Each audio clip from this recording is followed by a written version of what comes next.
maboko wana kokata awa oyo bakataki liboso kokata maboko awa bongo bitumba oyo ba mindele bamemaki wana bino bobundaki na bango to obunda mindele ozwa makasi wapi makasi utie pale mindele ya kauchu bazalaki mpenza bato mabe nde mabe elutaki koluta mabe okoti na zamba te bokobika wapi eyaki likambo monene bongo wana bazosenga bomemelaka bango kauchu ntango nyonso kauchu tomonaki mpasi mpenza.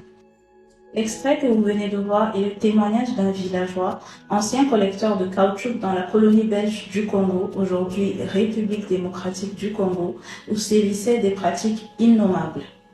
Bienvenue dans cette nouvelle chronique d'histoire d'Afrique dans laquelle aujourd'hui nous parlerons des mains coupées du Congo. Avertissement, âme sensible, s'abstenir. La RDC était sous le joug du roi belge Léopold II entre 1885 et 1908. À cette même période, les frères Michelin inventaient la roue automobile et utilisaient donc du caoutchouc pour sa fabrication. Le roi belge vit donc là une opportunité d'enrichissement et se mit à piller son ancienne colonie qui regorgeait de plantes d'EVA.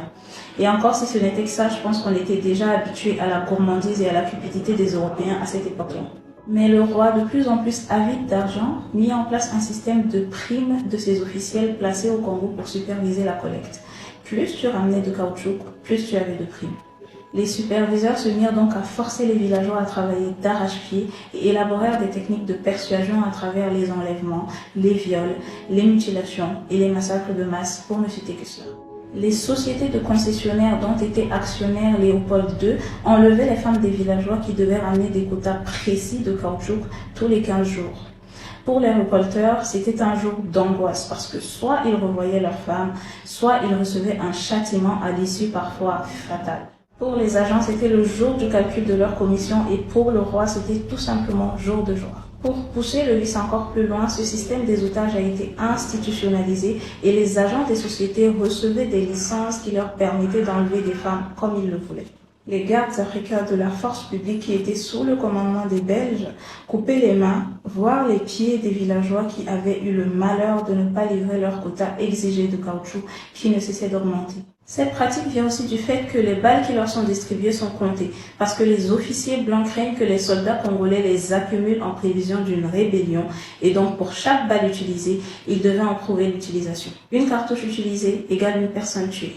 C'était la règle. Les soldats noirs coupaient donc les mains des villageois pour preuve qu'ils avaient bel et bien tué une personne lorsqu'ils utilisaient par exemple le fusil pour chasser.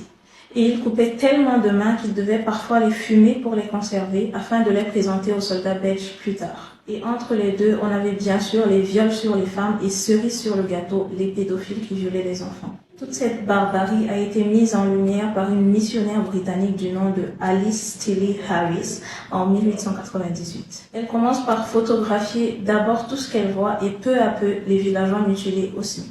Ceux-ci comprennent alors que la photographie peut leur sauver la vie et des victimes se rendent à la mission des Harris pour être photographiées. Alice Harris met en évidence ces mots en projetant les photographies qu'elle a prises dans les cinémas et en enchaînant aussi des conférences sous la Congo Reform Association, qui est une organisation qui regroupe des activistes qui veulent en finir avec les exactions de Léopold II. Les journaux parlent de l'affaire, les livres et les photos sont publiés et malgré toutes ces tentatives, le roi tortionnaire échoue à les discréditer et son image s'effrite petit à petit dans le monde européen.